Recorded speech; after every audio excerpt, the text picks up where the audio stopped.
Hello dear students. आज का video बहुत ही इम्पॉर्टेंट है और ये 11th एडमिशन्स प्रोसेस के संबंधित है। आप लोगों ने पार्ट 1 पार्ट 2 भर दिया है, कॉलेज के ऑप्शंस भी डाले हैं और 29 तारीख को आपके कॉलेजेस के अलॉटमेंट आने वाले हैं। तो उसके बाद में क्या प्रोसेस रहेगी, उसके बाद का शेड्यूल क्या है, ये अभी आ चुका है। तो मैं इस वीडियो में आपको डिटेल में ये बताऊंगा कि अभी एक बार आपको कॉलेज अलॉट होने के बाद में आपको क्या करना है। सबसे पहले 29 मई 2026 को सुबह 11 बजे हर बच्चों को अपने लॉगिन आईडी में जाकर के चेक करना है कि आपको कौन सा कॉलेज आया है। ख्याल रहे कि आपको एक तो मैसेज भी आएगा कि आपको ये कॉलेज अलॉट हुआ है, और यदि मैसेज नहीं आता है तो आप अपने लॉगिन आईडी में जाइए और वहां जाकर के चेक कीजिए कि आपको कौन सा कॉलेज मिला है। अब यहाँ पे दो प्रोसेस को समझना बहुत जरूरी है। जिन बच्चों ने ये प्रोसेस में पार्टिसिपेट नहीं किया था और कॉलेज के ऑप्शंस फिलअप नहीं किए थे, उन लोगों को ऑनलाइन कॉलेजेस अलोकेट नहीं हुए हैं, तो उन्होंने टेंशन नहीं लेना है। उनके लिए दूसरा मौका और है। लेकिन जिन्होंने कॉलेज भरे थे और जिन लोगों को कॉलेजेस मिले हैं, उन लोगों को 29 तारीख से लेकर के 3 जून को शाम को 6 बजे तक जो कॉलेज मिला है उस कॉलेज में कुछ डॉक्यूमेंट्स लेकर के आपको जाना है। अब देखिए, आपने जो भी ऑप्शंस डाले होंगे तो उसको हम लोग पहले समझते हैं कि ऑप्शंस यदि आपने जो कुछ भी डाला होगा तो हो सकता है कि आपने ऑप्शन नंबर 1 2 3 4 कुछ भी डाला होगा। फॉर एग्जाम्पल, आपने ऑप्शन नंबर 1 डाला है पहले, फिर 2 डाला है, फिर 3 डाला है, फिर 4 डाला है, फिर 5 डाला है, फिर 6 डाला है, फिर 7 डाला है। मान लीजिए आपको 6 नंबर का ऑप्शन यदि लग गया है और आप चाहते नहीं हैं कि आपको वो कॉलेज लेना है, आपको इसके ऊपर के कॉलेज चाहिए, तो आपको सिंपल एक प्रोसेस करना है। आपको उस कॉलेज में जाकर के रिपोर्ट ही नहीं करना है। कब तक? 3 जून तक। यदि आप रिपोर्ट ही नहीं करेंगे तो ऑटोमेटिकली आपकी वो जगह जो है वो कैंसिल हो जाएगी।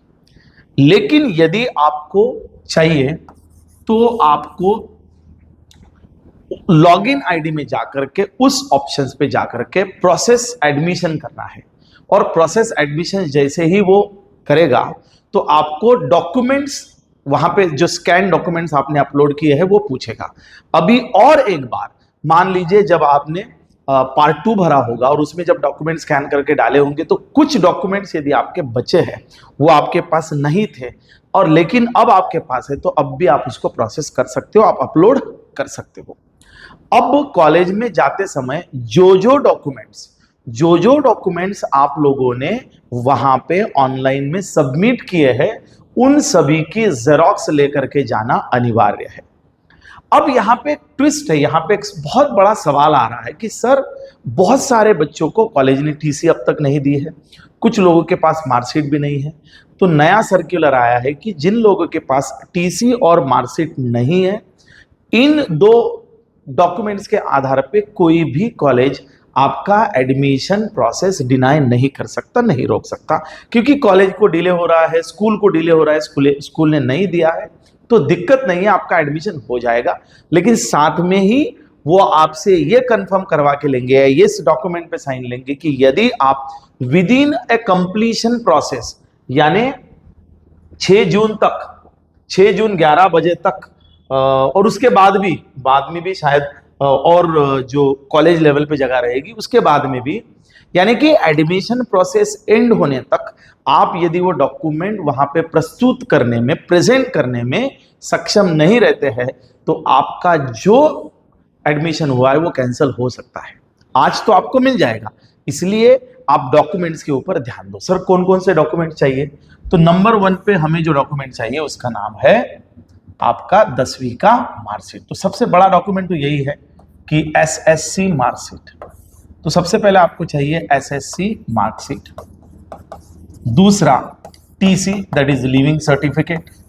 तीसरा कास्ट सर्टिफिकेट। कास्ट सर्टिफिकेट सभी को नहीं, जो ओपन में नहीं है, ओपन में है उनको जरूरत नहीं है। और जो जिस जिस कैटेगरी में आते हैं उसको वो कैटेगरी का कास्ट सर्टिफिकेट चाहिए। 4 नंबर नॉन क्रीमिलियर यदि आपने क्लेम किया होगा वहां पे तो आप ये सर्टिफिकेट भी जरूर लेके जाए। आधार कार्ड की जेरॉक्स आपको लगेगी, आधार कार्ड आपको लगेगा, आधार कार्ड भी आप लेके जाओ। और बैंक का भी कोई वो डॉक्यूमेंट या बैंक पासबुक, वैसे मैंडेटरी नहीं है 18 साल के नीचे है तो इतना तो मिनिमम आपको ये डॉक्यूमेंट्स ले करके जो कॉलेज मिला है उस कॉलेज में इसकी जेरॉक्स लेकर के जाओ। बाद में वहां का प्रोसीडिंग ऑफिसर जो होगा वो आपका ये डॉक्यूमेंट्स वेरीफाई करेगा जो अपलोड किया है उसके साथ, और आपका एडमिशन जो है वो निश्चित किया जाएगा। अब यहाँ पे एक बहुत अच्छा सवाल है कि सर मैंने एक कॉलेज एक्स नाम का कॉलेज डाल दिया था, वहां का मैंने बाइफोकल ले लिया था। अब कुछ बच्चों को ऐसा लगता है कि प्रेफरेंस में हम लोगों ने मुझे बाइफोकल चाहिए तो मुझे बाइफोकल मिल गया, ऐसा नहीं होता है। मान लीजिए किसी कॉलेज में 200 जगह होगी और 200 में से 60 जगह यदि बाइफोकल की होगी तो 200 में से पहले मेरिट के आधार पे 60 लोगों को बाइफोकल की जगह दी जाती है। और यदि आप पहले 60 में नहीं आते तो फिर आपको दूसरा बाइफोकल का कोई विकल्प चुनना होगा या फिर आपको वो कॉलेज जनरल में भी एडमिशन दे सकता है। लेकिन यदि आपको बाइफोकल चाहिए और नहीं मिला और कॉलेज के पास अवेलेबिलिटी नहीं है तो आप वो कॉलेज का एडमिशन कैंसिल करके आप किसी और कॉलेज में भी एडमिशन ले सकते हो। जरूरी नहीं है कि आपको जो ऑप्शन मिला है उसी कॉलेज में आपको जाना है, उसके अलावा भी आप दूसरे कॉलेज में जा सकते हो। अब दूसरी बात, जिन बच्चों ने ऑनलाइन रजिस्ट्रेशन किया है, बात समझिए, ऑनलाइन रजिस्ट्रेशन किया था लेकिन ऑप्शन फॉर्म ही नहीं भरा, आपको पता ही नहीं था, कुछ कारणवश आपकी डेट मिस हो गई, तो उन बच्चों को दूसऱ्या फेरीचे वेळापत्रक जाहीर करने 5 जून के दिन ये एक नया शेड्यूल आएगा और 6 जून में सेकेंड राउंड के लिए उस कॉलेज की, यानी कि देखिए पहले कॉलेज में अब एडमिशन होगी, एडमिशन रिपोर्टिंग होगा और बची हुई जगह को यहाँ पे डिस्प्ले किया जाएगा 6 जून के बाद में।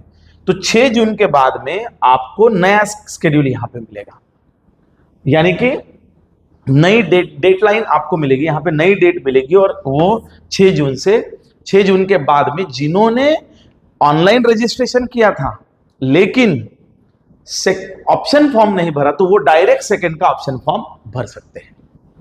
अब तीसरा कैटेगरी आता है कि सर हमने ऑनलाइन प्रोसेस में पार्टिसिपेट ही नहीं किया था, तो उन बच्चों के लिए भी जब ये पूरी की पूरी सेकंड की भी एडमिशन प्रोसेस खत्म हो जाएगी और उसके बाद में भी कुछ जगह बचती है तो उसके बाद में वो लोग भी अप्लाई करते हैं, उसके लिए भी एक मौका और रहेगा कि जिन्होंने ऑनलाइन रजिस्ट्रेशन नहीं किया था उनको भी वहां पे रजिस्ट्रेशन करके डायरेक्ट एडमिशन दिया जाएगा।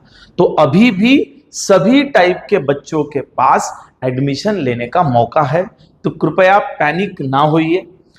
हाँ, कहीं पे आपको लगता है तो आप जा करके उसके बारे में आप पूछ लीजिए और उसके बाद में प्रोसेस कीजिए।